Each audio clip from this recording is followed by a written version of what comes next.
métodos matriciales, ¿cierto? Métodos modernos, métodos clásicos. Métodos clásicos, o sea, esos métodos tienen muchísimos años.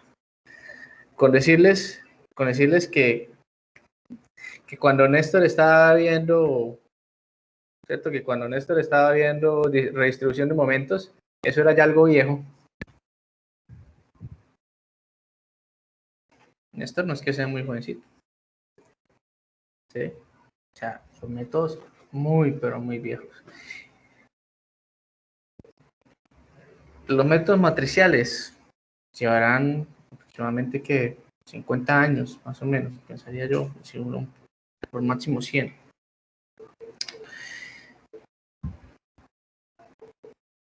Y a partir de esa metodología del análisis matricial, pues empiezan a derivar todo lo que está dentro de un programa de análisis. ¿Cuál es la diferencia entre un programa y el otro? Porque al fin de cuentas, pues te dan el mismo resultado. La formulación matemática de esa matriz. ¿Sí?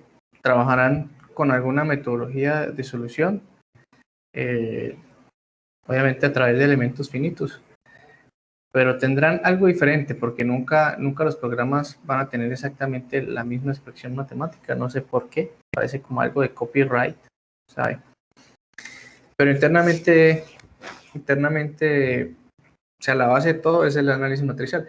Entonces, como partimos del hecho, yo hice cuenta de que algunas cosas que vi hacia atrás de los métodos clásicos preferí como borrarlas y más bien aprovechar ese espacio ahí en la cabeza y meter otras cosas.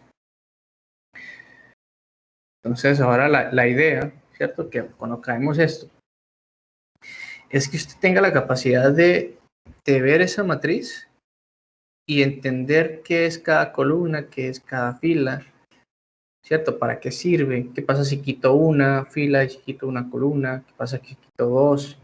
Entonces, conceptualmente, ¿qué es lo que pasa? Allá es donde quiero que lleguemos. Y bueno, y después de ahí para adelante es hacer uno que otro juego por ahí.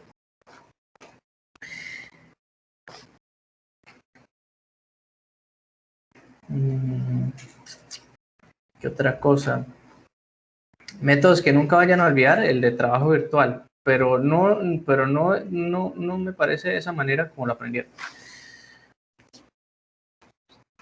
O sea, porque el trabajo virtual, más allá, fíjense que el trabajo virtual es un proceso. Usted pone una carga puntual, resuelve la viga, normalita, luego la resuelves con una carga puntual donde quieres determinar el desplazamiento o con un momento donde quieres determinar una rotación. Calculas las reacciones, haces una sumatoria y se acabó.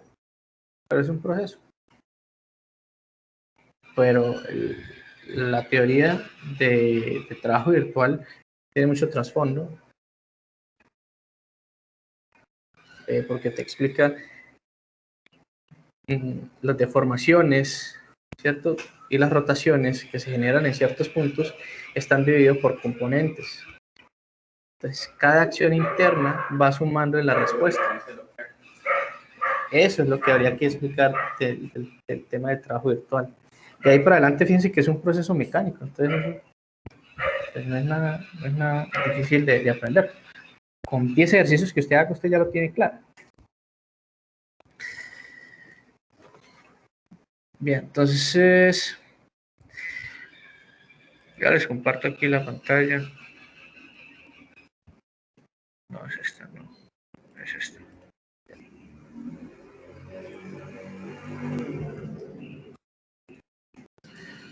Bien.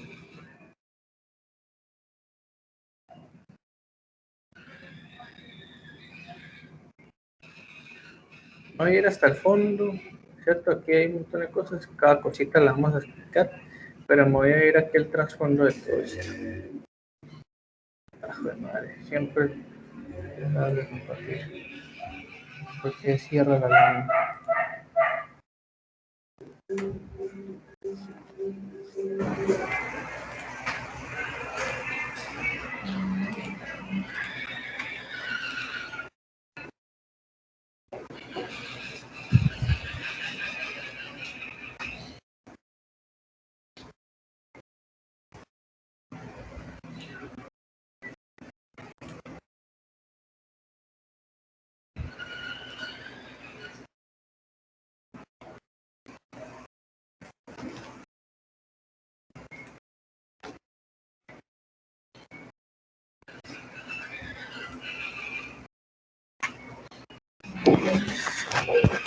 Bien, entonces, acordándome.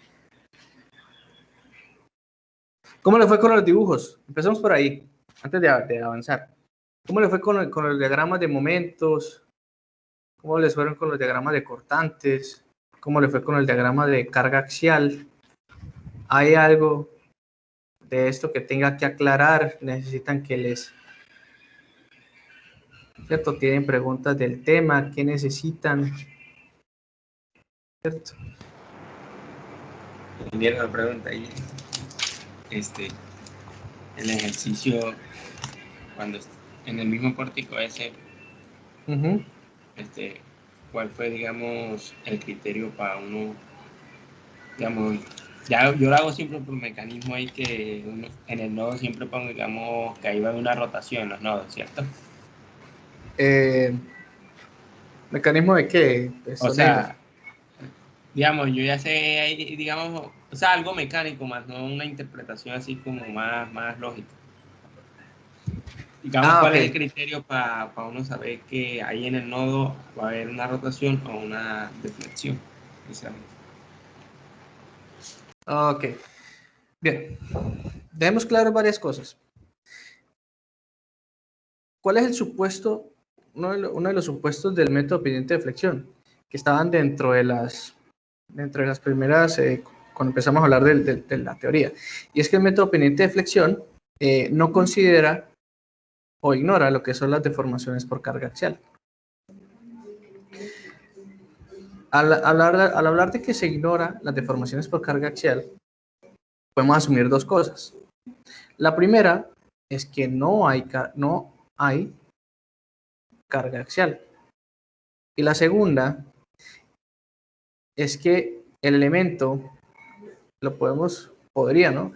Porque a veces quizás aparezca una carga axial ahí, pero muy pequeña. El elemento se puede considerar tan rígido que es indeformable. Entonces, miremoslo. Si me puedo regresar aquí a estas láminas.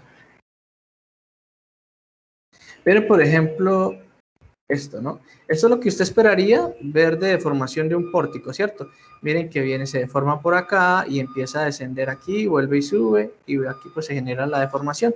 Y usted espera que la viga haga esta, o sea, tome esta curvatura, ¿cierto? Por la carga externa, vertical.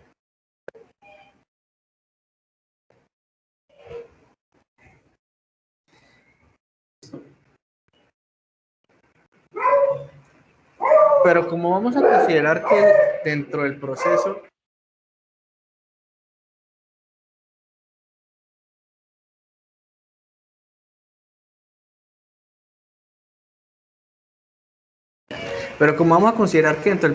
pues no hay deformaciones por carga axial, quizás podría esperar algo como esto.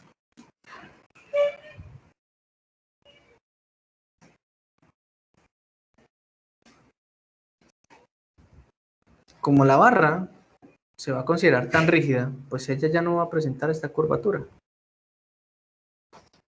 ¿Cierto? Es tan rígida que no va a presentar esa curvatura.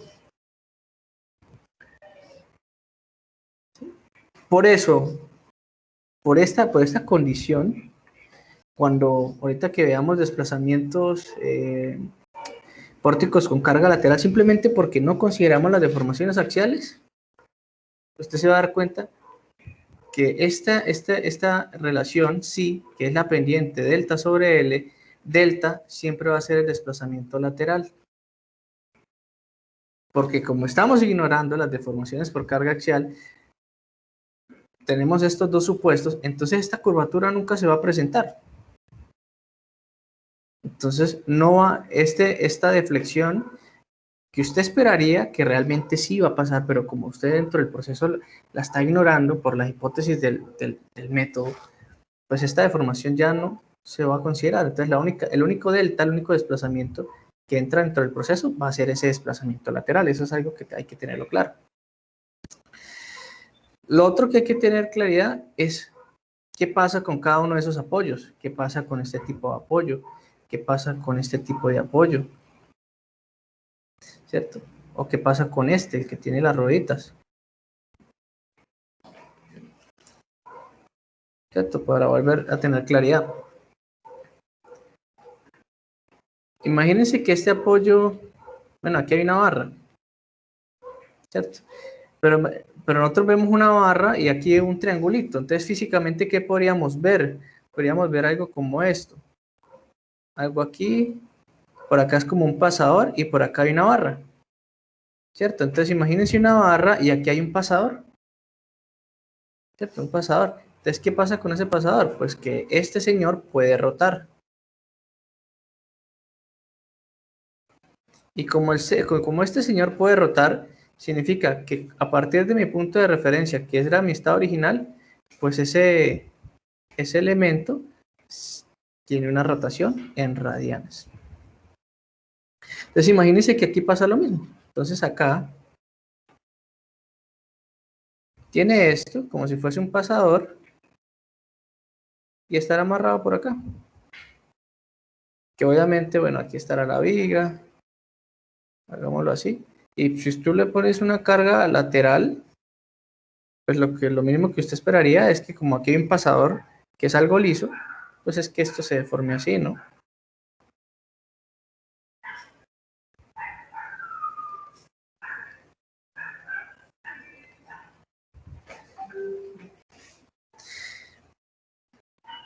¿Qué pasa con los métodos aproximados? Que la única forma de poder trabajarlos es a través de simplificar las cosas, ¿cierto?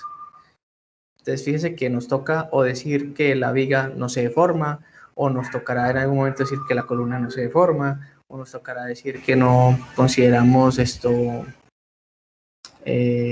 las cargas, las fuerzas cortantes, ¿cierto? Habrá que ir quitando cositas, ¿cierto? No solamente en este método, para ir haciendo el proceso mucho más corto, pero al final es algo muy simplificado, es algo muy aproximado. Diferente es con los métodos matriciales, donde yo en algo puedo condensar muchas cosas en una simple matriz. Entonces, si usted asimila que esto que está acá es como esto, pues usted ya va a entender que aquí siempre va a haber una rotación, porque es como si tuviera aquí un pasador. Lo que pasa es que físicamente es muy difícil de ver, porque lo que ustedes están acostumbrados a ver quizás en estructuras metálicas, o sea, este tipo de apoyos que ustedes ven aquí, que estamos simulando acá, es muy común en estructuras metálicas. En todas las estructuras metálicas que uno diseña, es tan raro ver un empotramiento que cuando uno lo coloca en un modelo, el que se lo revisa le dice que algo está mal. Porque la concepción principal de cuando uno trabaja estructuras metálicas es buscar que haya el menor número de empotramientos, inclusive en los apoyos. En las estructuras de concreto, todo es con empotramientos. Entonces, es muy difícil cambiar el pensamiento de una persona que diseña con concretos y una persona que diseña con acero. Eso es algo que hay que tener claro. Listo, entonces, por eso aquí este señor se puede presentar una rotación. Puede presentar una rotación. ¿Sí? Es lo que está pasando acá. ¿Qué pasa con ese apoyo? Pues fíjese que me restringe desplazamientos verticales y desplazamientos horizontales. Entonces, por eso aparecerán esa respuesta a la acción externa, porque habrá una acción externa que quiera desplazar el elemento, pero como está amarrado a este punto, pues el apoyo supone que no lo deja, ¿cierto? Y habrá alguna carga, ¿cierto? El peso del mismo de este elemento querrá que este apoyo se entierre, ¿cierto? O descienda, presente un asentamiento, ¿cierto? Pero, bueno, pues de ahí no va a poder pasar porque supuestamente ustedes hicieron un proceso de acondicionar el terreno, un mejoramiento, etcétera, etcétera, y ese suelo es capaz de soportar las cargas. Entonces, por reacción, ¿cierto? Por reacción se genera esa esa flechita hacia arriba. Entonces, lo que se genera acá, estas flechitas, son reacciones producto de las acciones externas. Entonces, volvemos acá, para recordárselos. Las leyes del movimiento. Entonces tenemos 1, 2, 3, de manera simplificada para no empezar a hablar mucho. La primera habla de la inercia. La segunda habla de la relación que hay entre la masa y la aceleración. Y la tercera pues dice que para cada acción externa siempre se va a generar una reacción. Esas son las leyes del movimiento. ¿Quién habló de eso? Pues los habló este señor. ¿Cierto? Entonces, estas flechitas que tú ves acá no es más que una aplicación de la tercera ley del movimiento. ¿Sí? Eso es uno. Dos, en el segundo corte, ¿qué vamos a ver? La aplicación de la segunda ley del movimiento.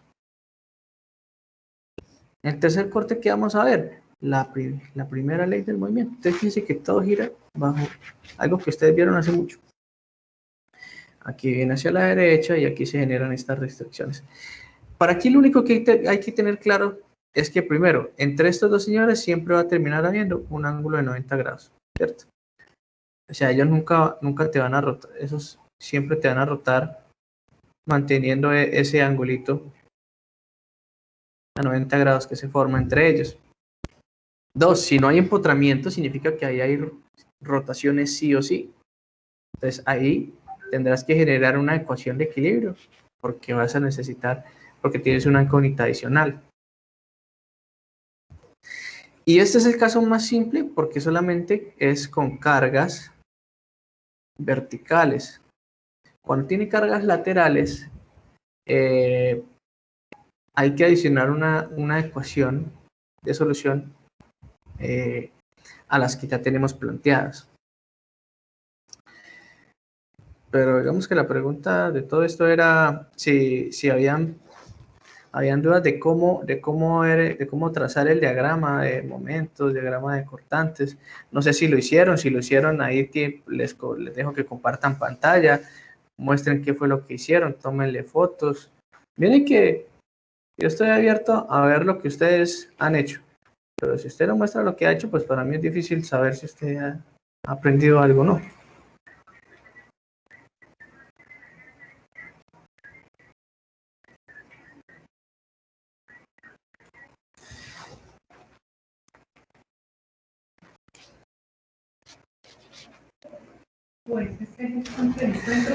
No sé qué otra cosa tenga por ahí en mente, Neider. No, ingeniero, pero ahora ya.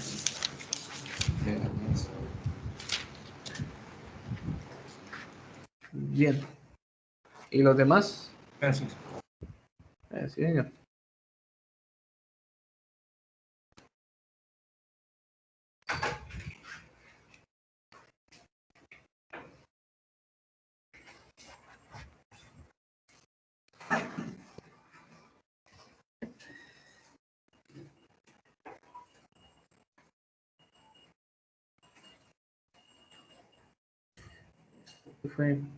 Creo que esto fue el último que vimos y aquí esta era el trabajo que les tocaba hacer a ustedes: diagrama de momento, diagrama de cortante, carga axial y reacciones al apoyo.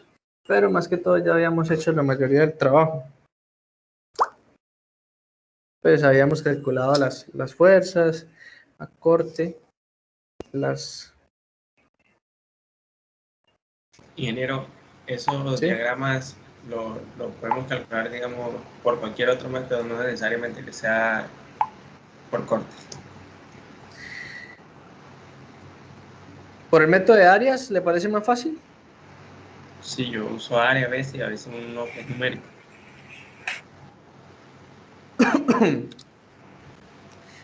Ok.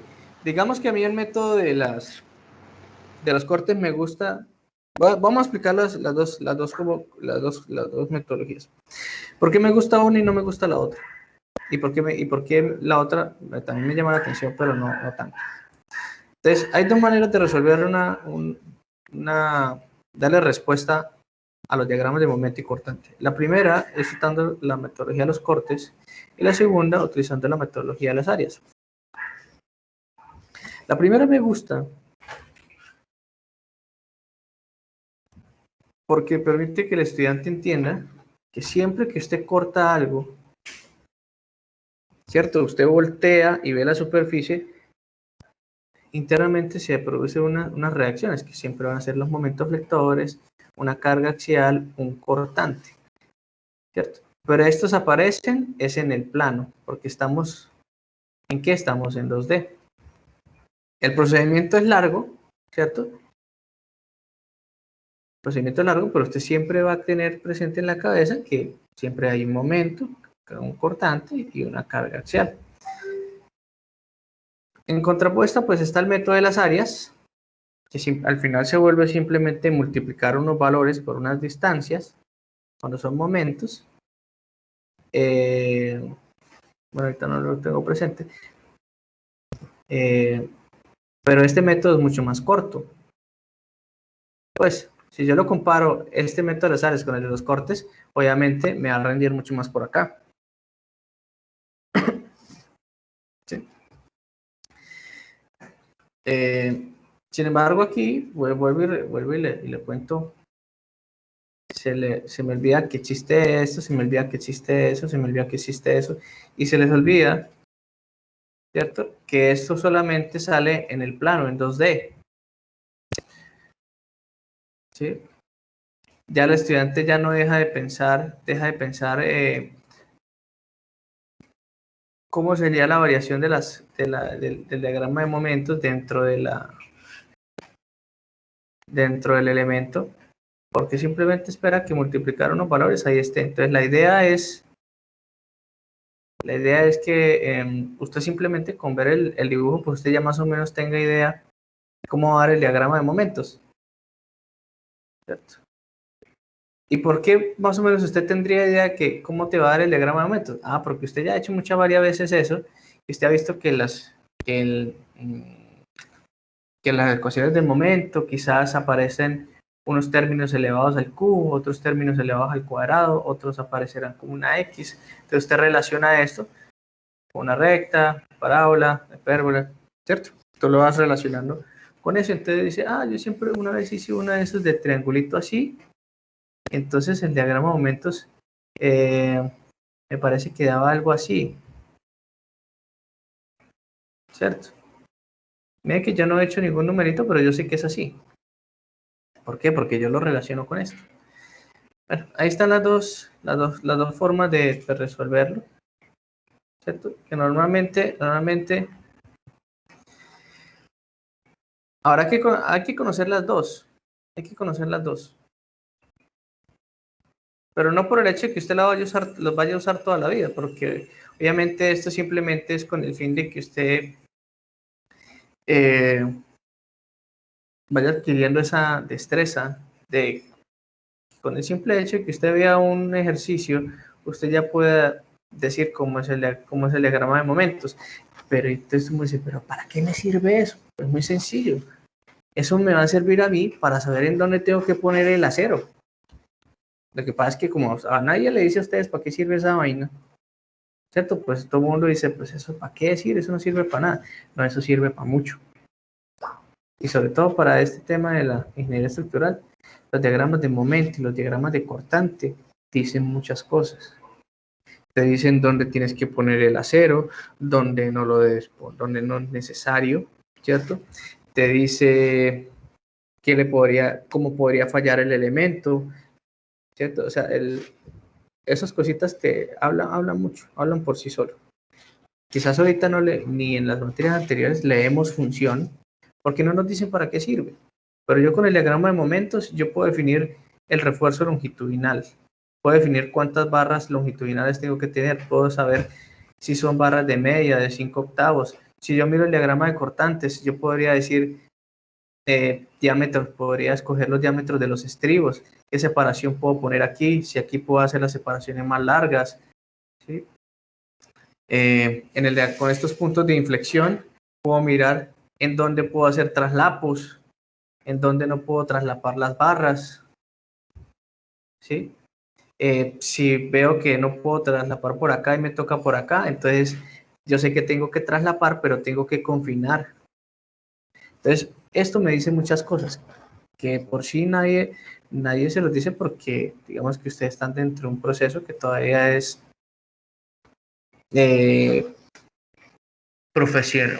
están en el componente profesional, pero todavía no han entrado en el componente de profundización.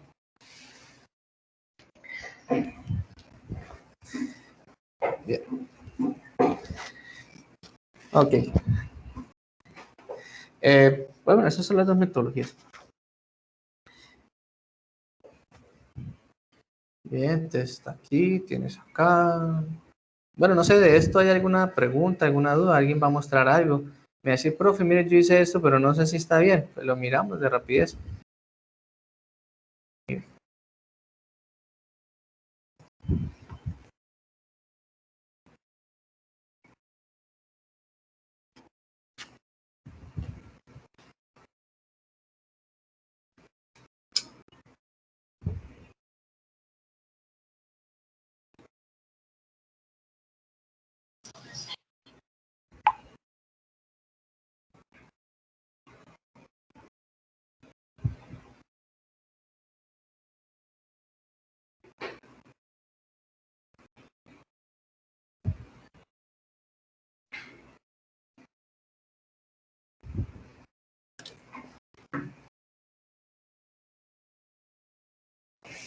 Igualmente, pues ahí estamos atentos a cualquier cosa que en el momento que ustedes quieran compartir algo, ahí estamos escuchando.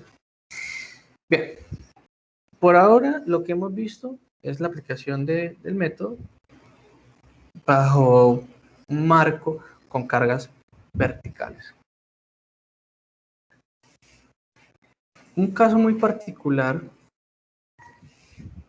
¿cierto? Que no es común es qué pasa si yo desplazo ese marco. Llega una fuerza, bueno, le aplicamos una fuerza al marco, una fuerza lateral, pues él se va a desplazar hacia a la derecha o hacia la izquierda.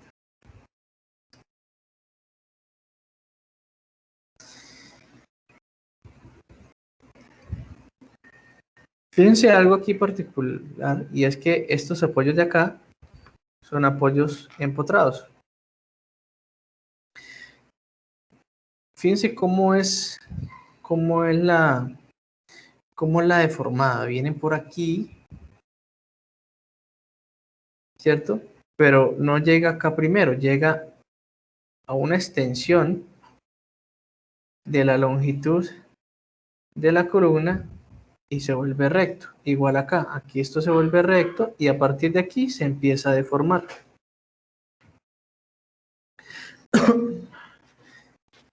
¿Listo? Bueno, y de acá, pues es lo que usted espera que se deforme, ¿no? Usted espera que se deforme así porque tiene una carga externa vertical aplicada. Entonces llegó la carga Q, ¿dale? Y se presentó un desplazamiento delta.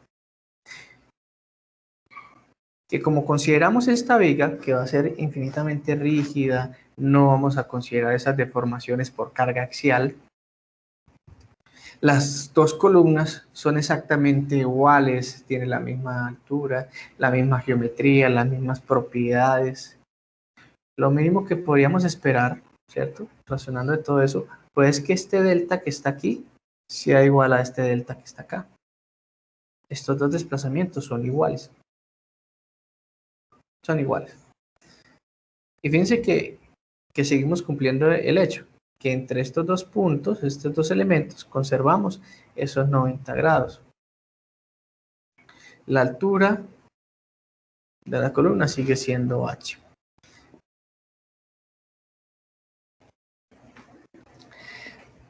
Cuando uno hace un diagrama de cuerpo libre, de qué es lo que pasa internamente cuando le colocas una carga horizontal, vamos a ver algo como esto. Llega la carga Q aplicada en este punto lo llamamos nudo, ¿cierto? Y acuérdense que internamente todo tiene que estar en equilibrio. Entonces aparecerán unas fuerzas internas que podríamos llamar B1 y B2, De aquí van hacia la derecha, pero deberían ir ¿hacia dónde? Hacia la izquierda, porque la suma de estos dos cortantes, ¿cierto? Q menos B1 menos B2 debería ser igual a 0. Listo, y de ahí para abajo simplemente es que se empiecen a desprender la dirección de las cargas para que sumen 0 hasta llegar a donde están los apoyos de empotramiento. Hasta donde están los apoyos del empotramiento.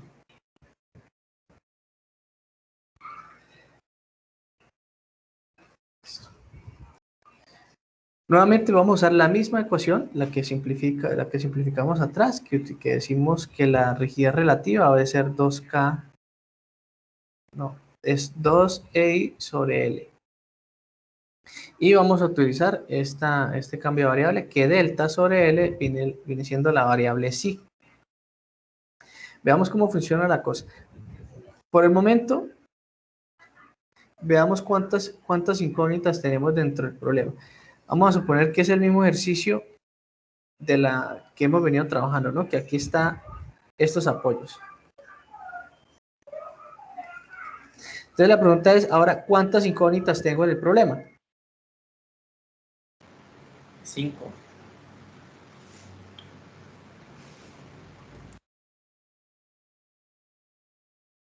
Sí, ahora tengo esas 5. Entonces, ¿qué va a tener? Pues va a tener como incógnita, no recuerdo si le puse número. El rotación en 1, rotación en 2, rotación en 3 y rotación en 4. Pero como ya dijimos, este delta es este mismo delta, pues no vamos a meter dos incógnitas porque es la misma. Entonces, ahora viene esta. Entonces, esta carga lateral te genera una incógnita más dentro del problema. Ya sabemos cómo calcular un sistema de ecuaciones que nos permitan encontrar los resultados de estas rotaciones, simplemente para cargas verticales, ¿cierto? Incluso, si pusiéramos acá las cargas verticales y esta horizontal al tiempo, las ecuaciones que ustedes calcularon en el ejercicio pasado van a seguir siendo la misma, son las mismas, son iguales, no cambian, van a seguir siendo las mismas. Por tanto, como lo que voy a necesitar es una ecuación nueva, una ecuación adicional que me permita relacionar este delta con los momentos. Necesito relacionar estos desplazamientos con los momentos. ¿Por qué los tengo que relacionar? Porque todo lo estoy trabajando en función de los momentos. ¿Sí? Todo lo estoy trabajando en función de los momentos. Entonces tengo que poder relacionar esas dos cosas, desplazamiento con los momentos. Vamos para acá.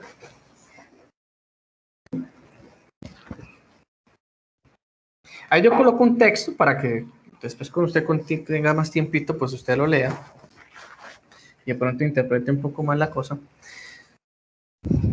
Yo lo que voy a hablar es de los gráficos. Ustedes fíjense que esta línea, esto estaba deformado. Bueno, aquí me fui por la otra, por acá. De acá tienes ese delta y todo lo demás. Esta carga Q va a desplazar el pórtico hacia la derecha. Independiente que el pórtico se haya desplazado, internamente se produce una respuesta. Ante reacción no hay una reacción. ¿Cuál es la reacción? Pues que internamente aparecerán unos cortantes. Obviamente, como aparecen cortantes, aparecerán momentos. Vuelvo y lo recuerdo. Las parejas o las fuerzas internas son simultáneas. Si aparece un momento, aparecerá un cortante, una carga axial relacionada, pero se generan al tiempo, ellas aparecen al mismo tiempo, no es que están por pedacitos. Que nosotros dentro del problema las ignoramos para hacernos mucho más cortos, pero no significa que en la vida real eso sea así. Todas se producen al tiempo. Bien, entonces mira que internamente se produce una respuesta de este desplazamiento lateral y eso se traduce en un cortante y un momento. Que si yo tomo este diagrama de cuerpo libre de la parte superior de la viga y realizo una sumatoria de fuerzas horizontales, eso debería dar 0. Te debe dar 0. Entonces Q, menos BA y menos BC. Profe, ¿por qué BA y menos BC? Porque mira, aquí esto es B, y aquí abajito esto es A. Y aquí arribita esto es C, y aquí abajito esto es D. Entonces, este que está aquí, que dice B1 y B2, los llamamos cortante BA y cortante BC. Y si yo a Q le resto esos dos cortantes, eso me debe dar 0. Eso me debe dar 0. Entonces, aquí ya saqué la ecuación que necesito. Esta es mi otra ecuación, porque yo ya hice el equilibrio aquí arriba. Ahora lo que tengo que buscar es cómo relaciono los cortantes con los momentos. Fíjense, parto siempre de un equilibrio. Ya no hice equilibrio en el nudo, simplemente hice el equilibrio en el segmento de la barra superior que se está desplazando con las fuerzas internas. La fuerza externa me generó una reacción que son esos cortantes y que para ese diagrama de cuerpo libre eso tiene que sumarte 0, independiente que se esté desplazando, ¿cierto? Eso tiene que sumarte 0. Ahora vengamos por acá. Ustedes vean acá. Ahora necesitamos relacionar esos cortantes con unos momentos flectores. Ese cortante que está acá y que llamamos B1 es el mismo cortante que está acá, en esta columna. Mira, simplemente que está en la dirección opuesta. Entonces lo que yo podría hacer, ¿cierto? Para calcular ese cortante de arriba, será tomar el diagrama de cuerpo libre de esta columna y hacer sumatoria de momentos en algún lado. Podría hacerlo acá, podría hacerlo aquí, donde a ustedes le quede más fácil. Entonces, fíjense, entonces voy a hacer sumatoria de momentos en la parte inferior. Esto hago sumatoria de momentos en la parte inferior. Entonces, si hago sumatoria de momentos en A, debo igualar eso a 0 porque debo mantener el equilibrio en la barra. Entonces empiezo sumando. El momento AB, miren, es negativo porque va en el sentido horario. El momento BA, ¿por qué? Porque va en el sentido horario. ¿Listo? Más el cortante BA por H. ¿El cortante BA quién es? Es el cortante BA1. Por H, porque H es la altura de la columna y estoy haciendo un momento en este punto.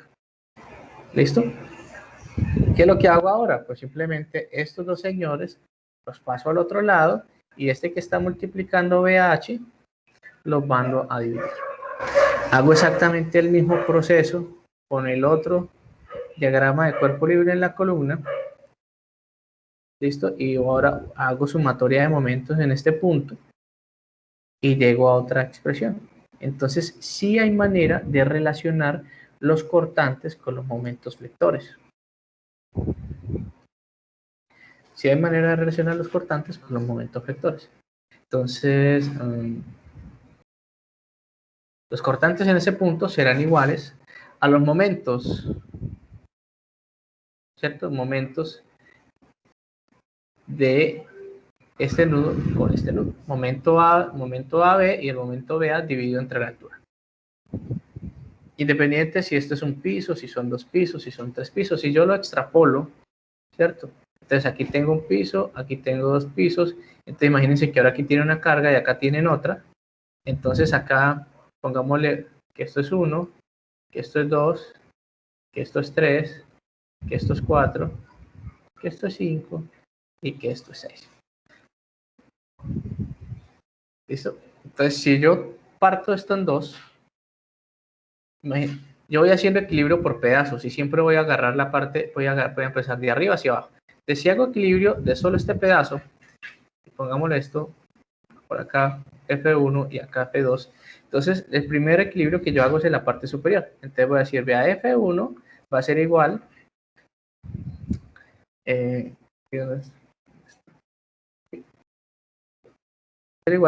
Pero aquí simplemente aclaremos, Q va a ser igual al cortante BA más el cortante CD. Entonces fíjense que los cortantes van para el otro lado.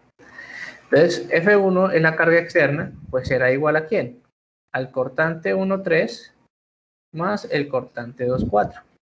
Que si yo convierto estos momentos flectores, pues será el momento 1,3 más el momento 3,1 dividido entre H. Más el momento 2,4 más el momento 4,2. Y esto lo divido entre H. Y eso sería para esta parte superior. Eso sería para esa parte superior. Y ahora si quiero hacer la parte inferior, entonces ya no tomo solo el pedacito, porque acuérdense que las fuerzas cortantes siempre vienen acumuladas. Entonces ahora tomo, cambio de color. Ahora tomo para hacer el equilibrio todo esto.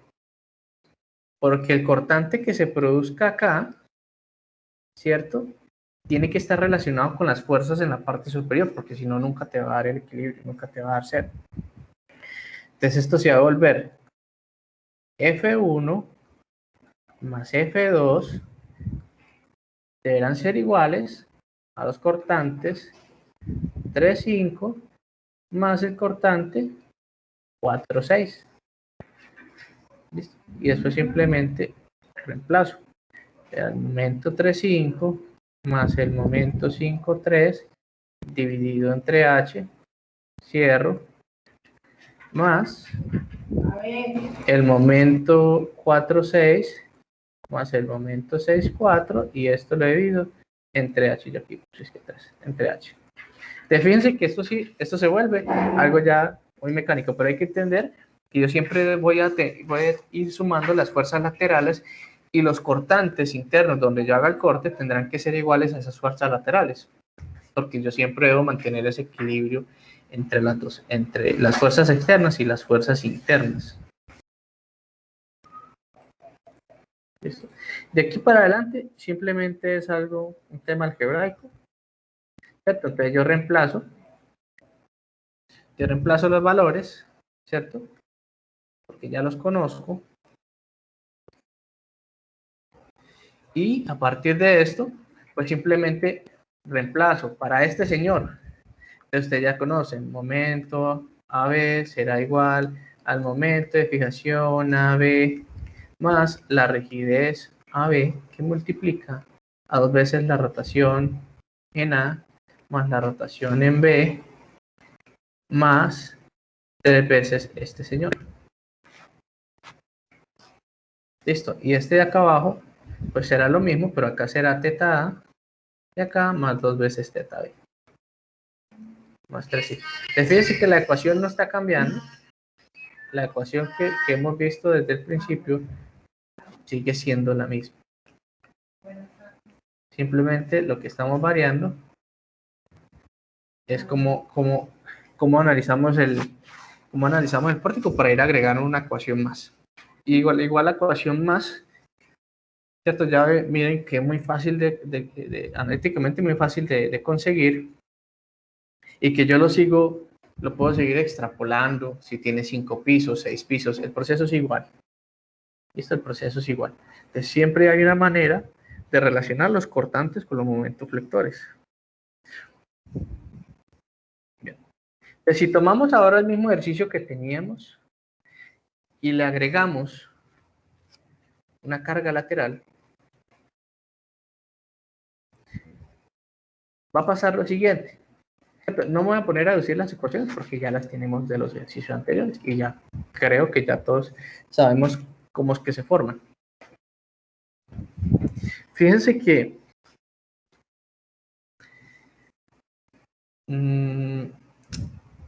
estas de acá son de una columna, que es la columna del elemento 1, la otra es la columna del elemento 3. Estas dos de aquí es la columna del elemento 3, este es el elemento 1, y esto que está acá, pues es la viga, que es el elemento 2.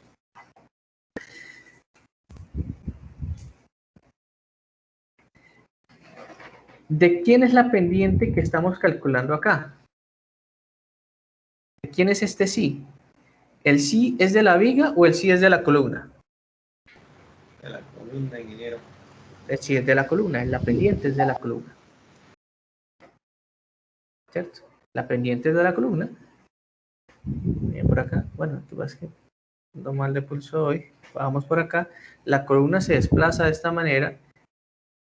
Si bien es cierto, la viga también se desplaza, pero es porque está pegada a esas dos columnas. No hay manera de que no vaya con el movimiento. Entonces, de aquí lo que estamos obteniendo es sí que sería la pendiente de la columna. Entonces, lo que nos dice es que esta variable sí solamente deberá aparecer en la columna, porque la pendiente le pertenece a las columnas. A las vigas, este señor se va, porque usted no está calculando ningún delta que esté relacionado con la viga. Entonces, fíjese que las ecuaciones prácticamente son iguales, solamente que a las columnas le agregamos el componente 3sí. Y yo le pongo 1, pues simplemente pues para decir que este es mi piso 1. Entonces otro pudo haber dicho, no, profe, para mí el 1 es este, entonces este es el piso 2. No importa. No importa. Igual es como una denominación. Yo aquí le puse 1 como para poder,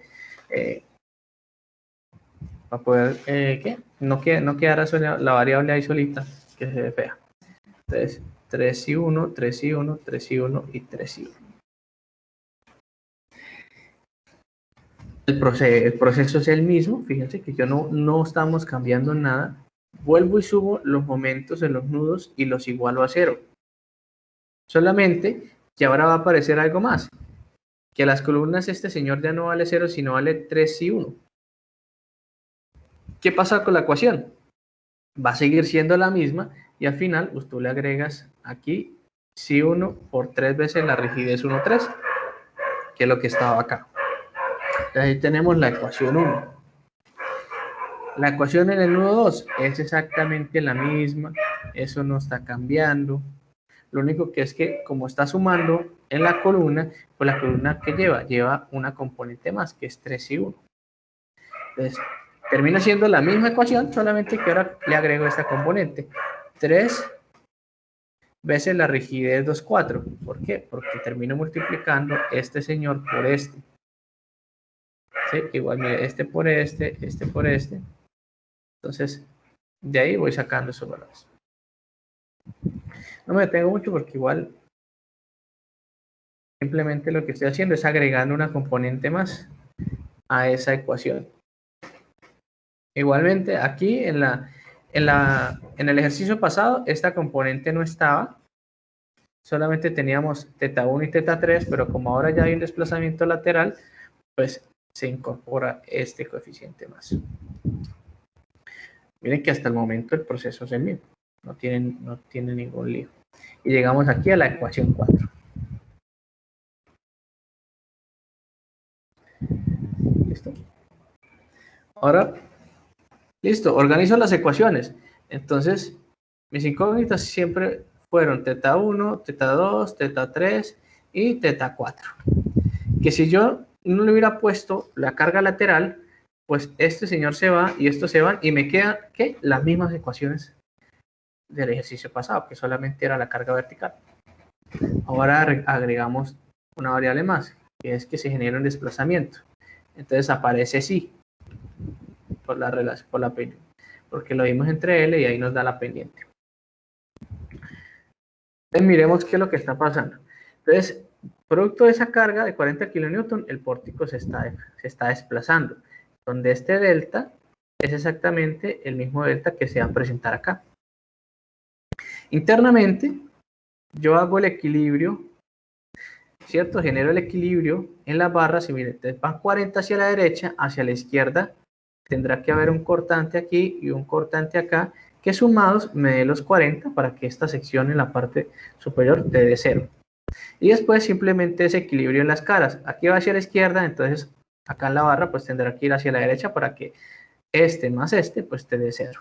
Igualmente acá. E internamente pues se producen unos momentos que es el momento 1,3 y el momento 2,4 que tendrán el mismo valor pero dirección opuesta para que te sumen 0. Y el resto simplemente es hacer equilibrio en la misma barra de la columna. Mira que aquí el cortante va hacia la derecha, entonces aquí abajo lo ponemos hacia la izquierda. Aquí va hacia la derecha y aquí el cortante lo ponemos hacia la izquierda y ahí te da 0. Igualmente el momento en la parte superior, mira, gira en esta dirección, entonces en la otra dirección pues tendrá, aquí este va hacia la derecha. Bueno, lo corregiré. Igual esta lámina son más, así se ayer. Entonces aquí va hacia la derecha. Tal es que en cada barra lo que me interesa es tener un equilibrio. Pero fíjense que estamos, ya de aquí de entrada, ya estamos diciendo que esta parte superior o que la sumatoria de las fuerzas horizontales te deben dar 0. ¿Qué te debe dar 0? Ah, pues entonces 40 deberá ser igual a ¿qué? A B13 más B24. Y B13 será igual al momento 13 más el momento 31 dividido entre H. Y B24 será igual al momento 24 por el momento, bueno, aquí es 42. Otro error. 42. Y estas ecuaciones 1,3, 3,1, 2,4 y 4,2 yo ya las tengo claras porque son las que ya definimos aquí atrás. Mira, 1,3, 3,1, 2,4 y 4,2. Lo único que tengo que hacer es multiplicar, ¿cierto? Dividir entre H, sumar las que son iguales e ir sacando factor común como para ir reduciendo el problema. Listo. Entonces, si yo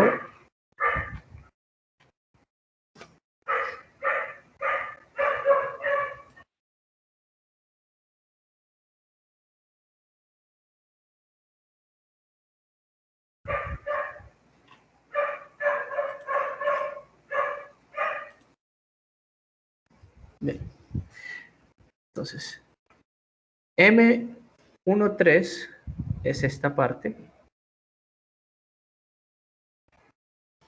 M31 es esta otra partecita. El 2,4 es este segmento. Y el 4,2 es este pedacito. Como la altura que tenemos de la columna es 5, pues ahí le ponemos 5. Entonces son 5 metros. Luego, simplemente lo que dice es que a cada término lo dividí entre H. Y cada uno de estos términos está multiplicado por su rigidez. ¿Cierto? Este por este y este por este. Entonces, todo esto es el resultado de esto. Y de aquí hacia la derecha hasta acá es el resultado de esto. ¿Cierto? De dividir todo y de multiplicar.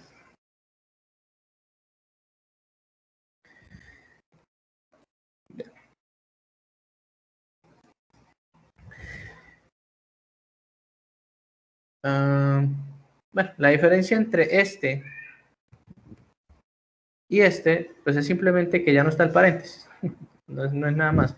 Este paréntesis ya no está. ¿Listo? Entonces ya me quedan unas suma de fracciones continuas. ¿Que tienen coeficientes? Sí.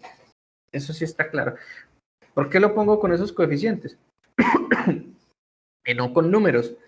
Porque es que ponerme ya a escribir en las diapositivas 15.412 y después el otro 20.570. Se me hace más difícil. Entonces, lo único que hago es escribir el mismo, la misma acá y le cambio el subíndice. Mucho más sencillo. Bien, ahora lo que viene aquí es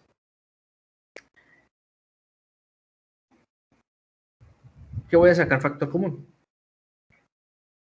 Entonces, mira, aquí tengo teta 1 y acá también tengo teta 1.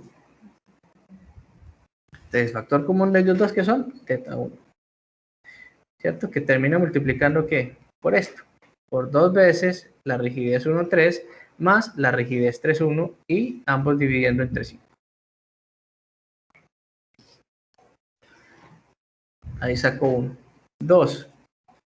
Mira, aquí tengo teta 2 y acá abajo tengo teta 2. ¿Sí? Entonces saco factor común teta 2, sumo eso y lo divido entre 5. Ahora me voy con el 3. Entonces tengo teta 3 más teta 3. Saco factor común y estos me quedan multiplicando.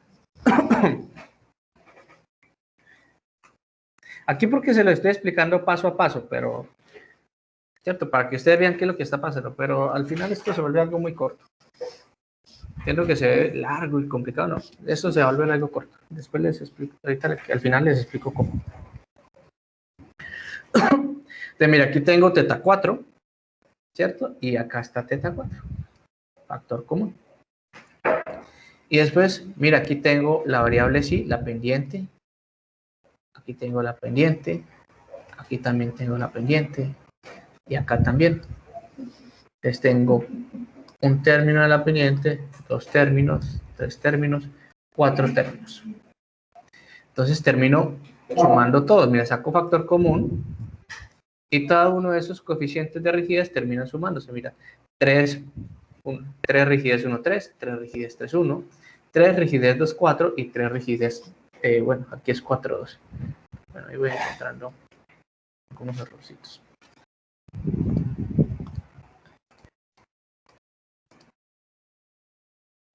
Bien.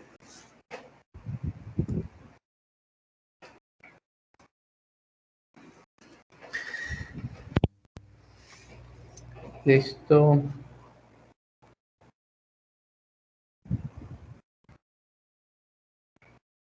Ok. ¿Cuál es la diferencia entre entre el primero y el segundo? Si se dan cuenta, estos dos son iguales. Esto es igual. Esto es igual. Este es igual. La diferencia es que como cada uno de estos están multiplicados por 3, pues saqué factor común. ¿Listo?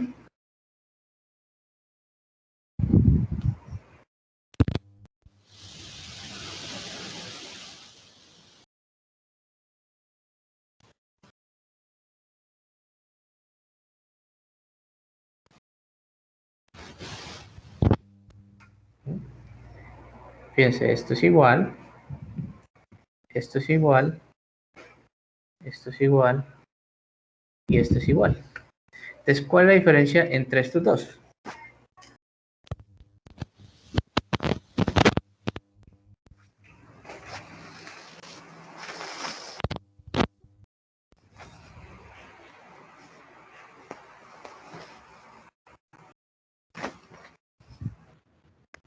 Profe, pero ahí no pueden sumar eso, ese K24 y K42 porque pues están equivocados, ¿no? No sé, pues hablemos, tiremos ideas. Pero si estoy erróneo o es ver, pues. No, pues aquí estamos, es para dialogar. A ver, tú me dices que K24 y K42 no se deben sumar.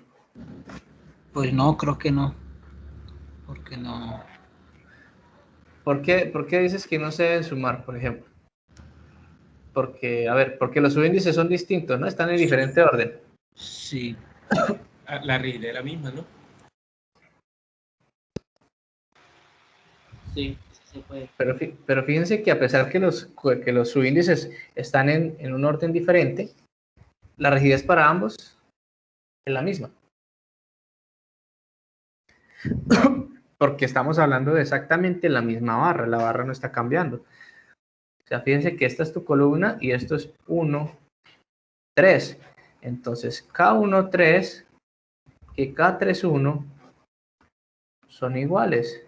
Porque ambos están haciendo referencia al mismo elemento. Eso significa que el elemento tiene las mismas propiedades geométricas, las mismas propiedades de los materiales. Si bien es cierto, uno se tiene a confundir porque los subíndices son distintos. Pero cuando uno al final dice, no, pero es que es la misma barra. Entonces sí, los coeficientes son iguales. Entonces, lo que hice fue que estos dos los sumé y estos dos los sumé. ¿Por qué? Porque son la misma barra.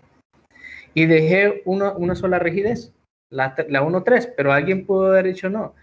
Yo voy a dejar es la 3,1. Pues deje la 3,1. Igual es el mismo valor. Conceptualmente es el mismo valor. Igualmente acá. ¿Listo? Entonces, ahora llegué al 3. ¿Qué tengo en el 3? Factor común, 2. Le saco el 2. Entonces me va a quedar ahora el 6. Me va a quedar el 6. ¿Listo? ¿Y qué más puedo hacer en esta ecuación 4? Si ya se dieron cuenta que K2, 4 es igual a K4, 2, ¿qué puedo hacer aquí?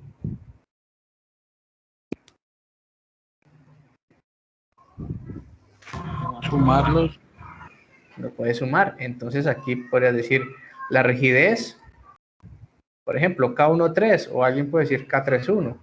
Acá vas a decir la rigidez 2, 4, y vas a decir la rigidez 3, 1, y aquí dirás que es 3 veces la rigidez 4, 2. Bien.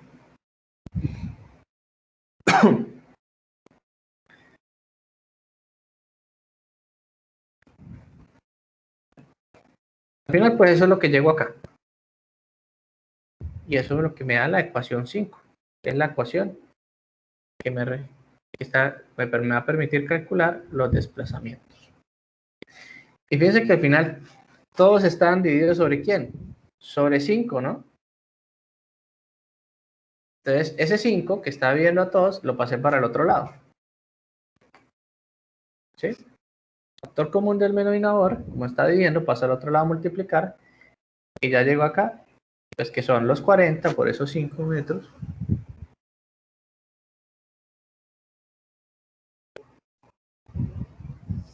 Y pues es el resto de las ecuaciones. ¿Qué podemos ver de esta ecuación? ¿Qué creen ustedes que al final ustedes notan de parecido en todos los coeficientes?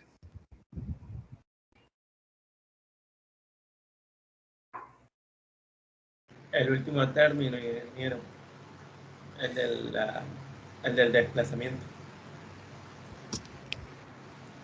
Listo. Que todos los que están aquí, fíjense que hablan de rigidez en la columna. Todos hablan de rigidez en la columna. Que si nosotros vemos aquí el pórtico, pongámosle los números. Este era el 1, este era el 2, este era el 3 y este era el 4. Esta era la barra 1 y esta era la barra 3. La barra 1 relaciona qué rotaciones? 1 y la 3. La barra 1 relaciona la rotación 1 y la rotación 3. Entonces, teta 1 estará relacionado con K.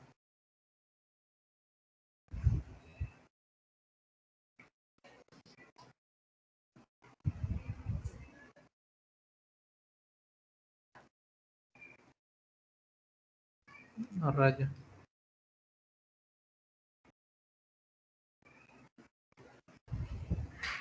Bueno, teta 1, por estar en la parte superior, ustedes le asignan K1, 3. Y este que está acá abajo, ¿ustedes qué le ponen? K3, 1. Entonces, fíjense. Teta 1 multiplica 3 veces la rigidez 1, 3. ¿A qué? ¿Cierto? Porque está relacionado acá. Teta 1 con K1, 3. Teta 2 será así, vean, será igual a 3 veces la rigidez 2, 4. Teta 3 será 3 veces la rigidez 3, 1. Teta 4, 3 veces la rigidez 4, 2. Entonces los términos que están relacionando las rotaciones para este tipo de expresión siempre terminan multiplicados por 3 y relacionan la rigidez que usted determina para ese punto, que es la 1,3 o la 3,1 o la 4,2 o la 2,4. De todo esto era para poder llegar a decirles esto. Pero si yo les digo a ustedes que eso siempre es así, pues usted asume que eso es palabra de Dios. No, pues la idea es que usted vea de dónde sale. Y el término, el término que relaciona la pendiente y los desplazamientos siempre estará multiplicado por 6. Y este 6, a su vez, multiplicará la rigidez de las columnas que estén en ese piso. Aquí dice 1,3, pero tranquilamente pudo haber sido 3,1. Aquí dice 2,4, pero tranquilamente pudo haber sido 4,2. Y si yo llevo esta expresión, ¿cierto?, con las demás que tengo, que estas son las que yo hice equilibrio en cada uno de los nudos, ¿cierto? Y esta es la última que relaciona el desplazamiento. Y lo meto y lo agrego en una matriz, me voy a dar cuenta de muchas cosas. Primero, bueno, aquí no lo vamos a anotar así muy directo,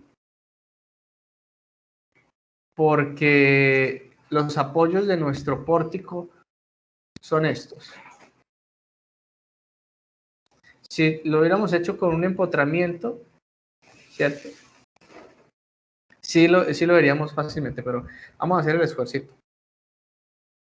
Vean que si yo trazo una línea por la diagonal,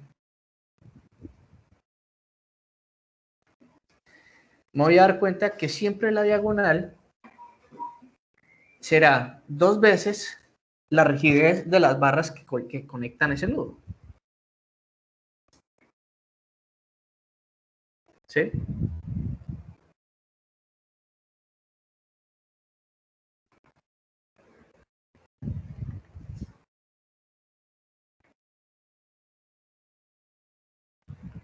Esto es 1, 2. Entonces, este es elemento 2, elemento 3, no, este es elemento 1, elemento 3. ¿Cuáles barras se conectan con el nudo 1? Pongámosla acá, teta 1, teta 2, teta 3, teta 4 y aquí sí. ¿Cuáles barras se conectan al 1? Al nudo 1. El 1 y el 2. ¿Cierto? El 1 y el 2. Entonces, en este punto donde está el 1, ¿cuál es la rigidez? ¿1,3 o 3,1?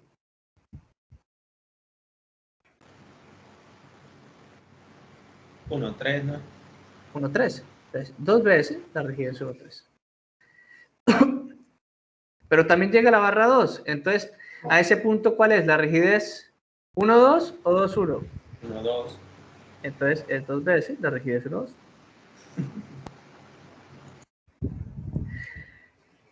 Voy para el nudo 2. Entonces, en el nudo 2, ¿qué tengo? 2 veces la rigidez de la columna. ¿Y la rigidez es la 2,4 o la 4,2? 2,4. Aquí está. ¿Y en la viga? ¿Es la 1,2 o la 2,1? Sí. Vean, súper difícil.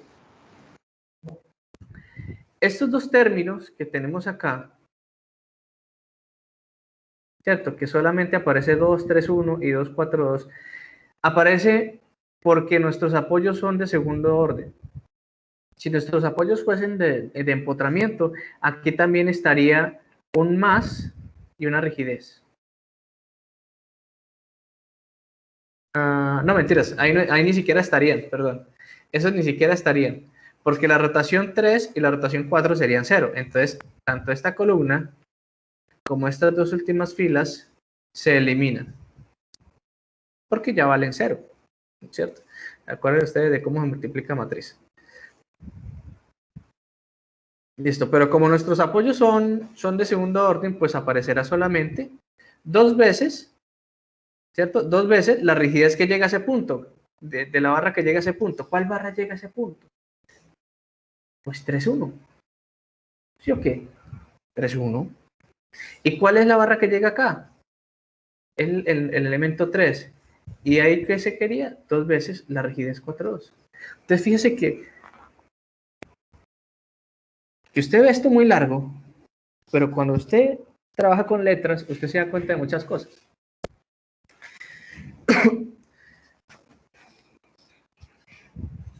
Bueno, entonces ahí les expliqué la diagonal. ¿Hasta dónde? Hasta las rotaciones. Hasta aquí no hay ningún problema porque usted lo está haciendo. Mira, se está haciendo la diagonal hasta las rotaciones, siempre va a ser de esa manera.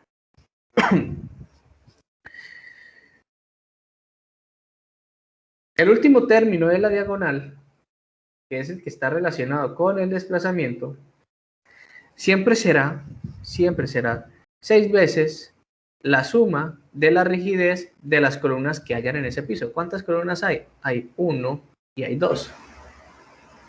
Y la rigidez de esas columnas podría haber sido la rigidez 3,1 más la rigidez 2,4, como otro compañero suyo hubiera podido escribir la 3,1 más la rigidez 4,2. ¿Sí? Listo. Elimino. Algo que tiene en particular este método dependiente de flexión, pues ustedes miren que tiene un montón de ecuaciones, pero al final yo puedo escribir la matriz simplemente viendo el ejercicio.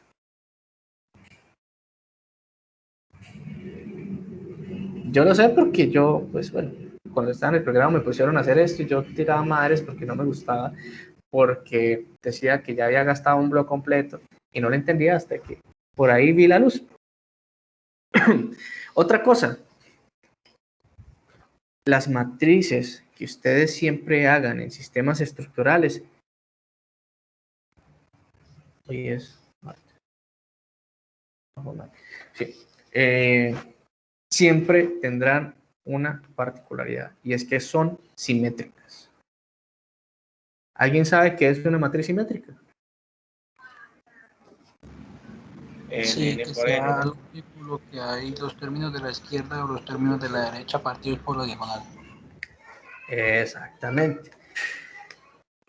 Que si yo trazo la diagonal tal como ustedes la ven, los términos que están por encima de la diagonal deberán ser los mismos que estén por debajo de la diagonal. Por tanto, si aquí tengo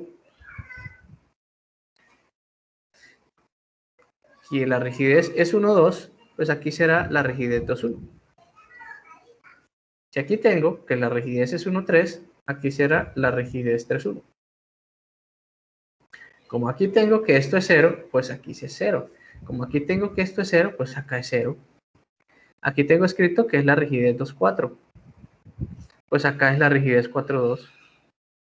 Y aquí tengo escrito que esto es 0. Y aquí tengo escrito que esto es 0. Entonces, de esa manera, yo ya tengo claro cómo construir la mayor parte de la matriz. La mayor parte de la matriz.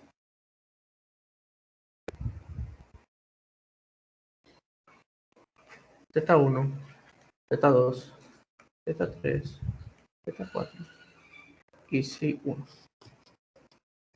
¿Qué me resta por hacer?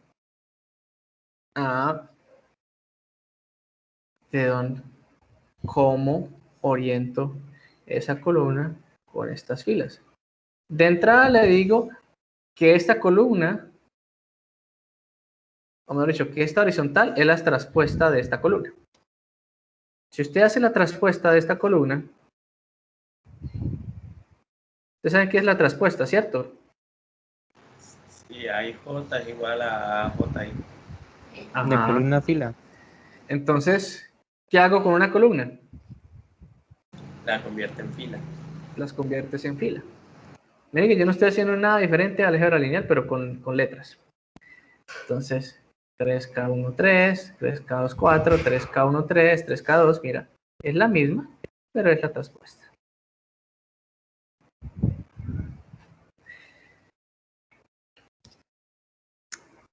Listo. Ahí está la matriz. La verdad es que no alcancé a terminar el ejercicio, por eso les puse aquí cómo es la matriz, cuáles son los valores,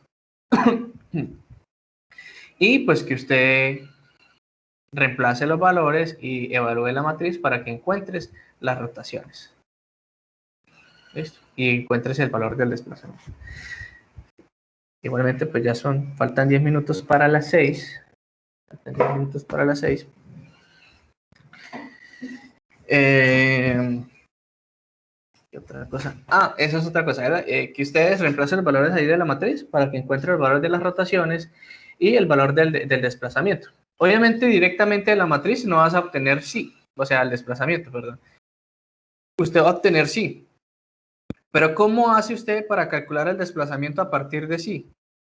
Sí, igual a delta L, ¿no? A delta sobre L. Entonces, el valor sí lo multiplico por la longitud de la columna. Y ahí obtengo delta. Y ahora sí tengo el desplazamiento en la parte superior. Entonces, resuelvan la matriz, bueno, reemplacen los valores, resuelvan la matriz, calculen el delta y con algún programa verifiquen que los valores que ustedes calcularon, pues les dé igual. Pues de pronto no les va a dar exactamente igual, porque pues, quizás omitan por ahí unos decimales, pero deben dar muy parecidos, muy similares. Y analicen, ¿cierto? Porque no le voy a decir todo, a los que piensen, ¿por qué aquí va 3 veces cada una de esas cosas? Y de qué manera ustedes lo pueden extrapolar para otro tipo de ejercicios. Siéntese usted, agarre un ejercicio, ¿cierto? Y trate de reflejar lo que acá les acabé de explicar para otro ejercicio, para el mismo ejercicio pero con 2 pisos, para el mismo ejercicio con 3 pisos, para que se den cuenta cómo funciona.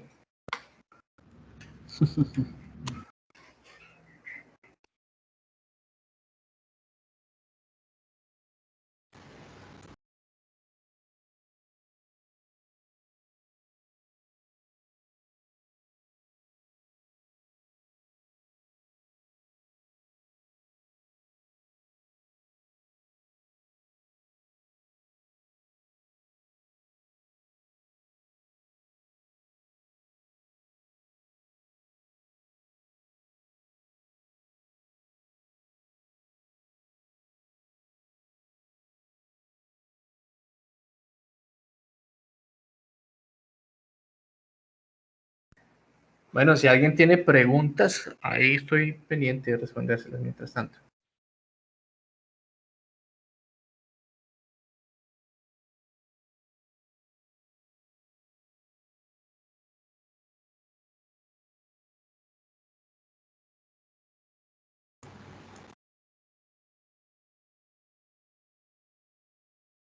Ingeniero, Señor. digamos, si usted tiene una viguita, ¿cierto? Ajá. De dos apoyitos, ¿cierto? Sí. Y este, digamos, un apoyo tiene, digamos, un asentamiento, ¿listo? Ujú. Ese asentamiento solamente aplica para ese apoyo, ¿cierto? Sí. Señor, gracias.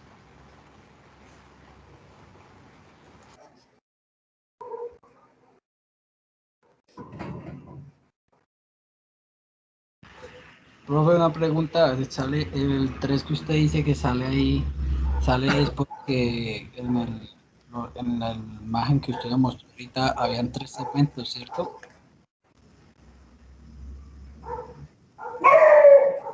Sea columna o sea viga. ¿Habían 3 segmentos? Sí, 2 columnas y una viga.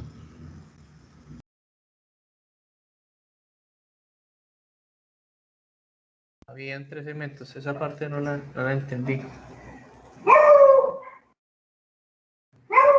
¿Me lo explica de nuevo, Cala? Pues sí, profe, 2 columnas y una viga. 2 columnas y una viga. Por eso es que es el 3 de la K. 3 de la caja. Y si hubieran 3 columnas, Sería, pues si hay 3 columnas, habrían 2 vanos, entonces habrían 2 vigas. 3, 3, entonces pondría 5. 5.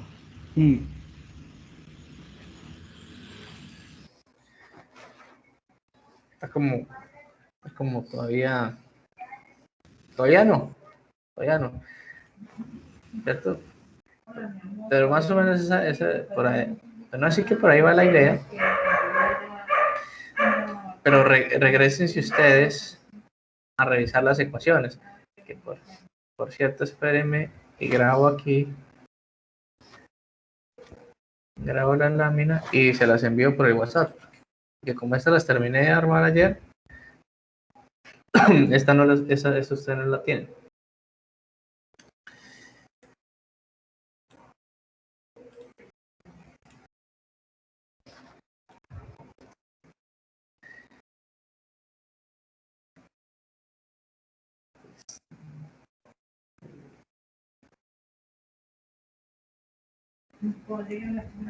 Listo.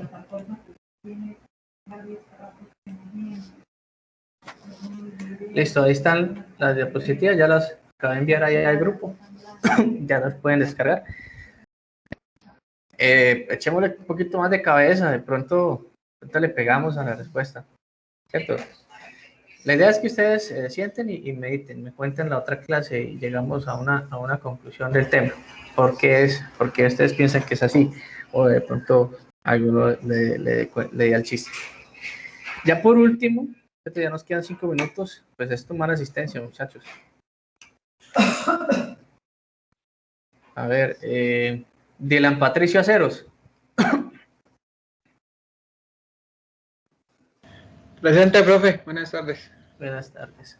Deison Arley Acosta. Presente. Bien.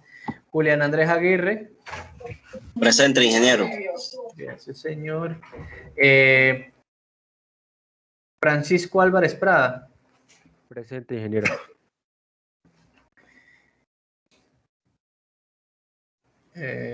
Neider Andrés Amaya.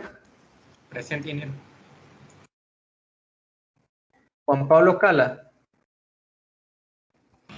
Presente, profe. Bien. Paulina Andrea de la Rosa. Presente, ingeniero. Bien. John Alexander Delgado. Presente, ingeniero. Julián David Espinel. Presente, ingeniero. Bien. Alexis Gaucha Sandoval. Presente, ingeniero. Bien, sí. Yubixa González.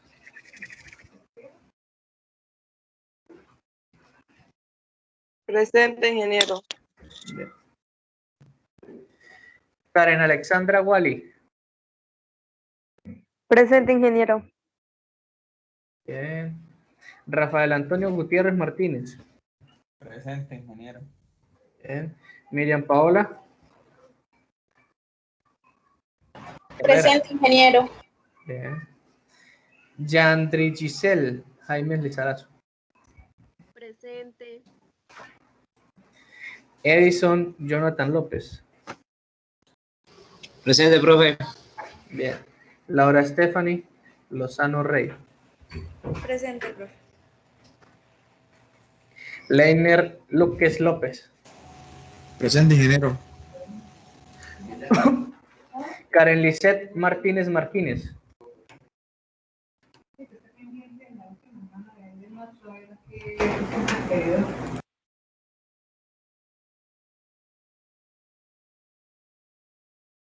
Presente.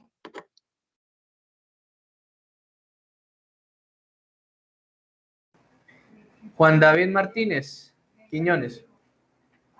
Presente, ingeniero. Listo. Juan. Adriana Marcela Mendoza Niño. Presente, ingeniero. Bien.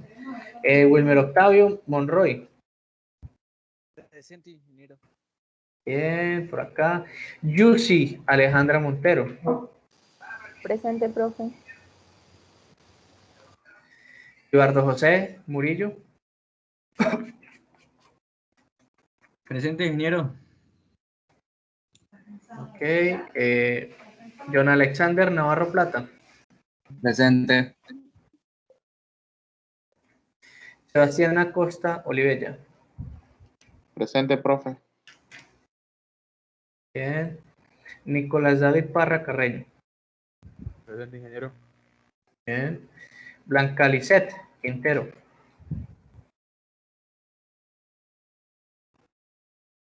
Presente, profe. Listo. Jean-Claude Rojas. Presente, ingeniero. Listo. Kevin Adrián Romero. Presente, ingeniero. Bien. Carlos Mario Sandoval. Presente, ingeniero. Listo. Jorge Yacit Santa María. Presente, ingeniero. Buenas tardes. Buenas tardes. Rigoberto Silva.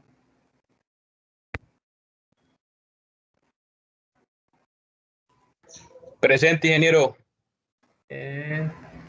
Angie Tatiana Sotelo. Presente, ingeniero. Bien. Julia Valentina Suárez. Presente, profe. Juan Pablo Báquiro. Presente, profe. Bien. María Isabel Villamizar González. Presente, ingeniero. Y la señorita Yurani, Lisbeth Yurani Yandun. Presente, profe. Listo. ¿Faltó alguien por ahí que no haya mandado? ¿Sí? Camilo Álvarez. Camilo siempre falta. ¿Cómo es el nombre completo? Camilo David, ¿qué dice ahí? Álvarez Prada.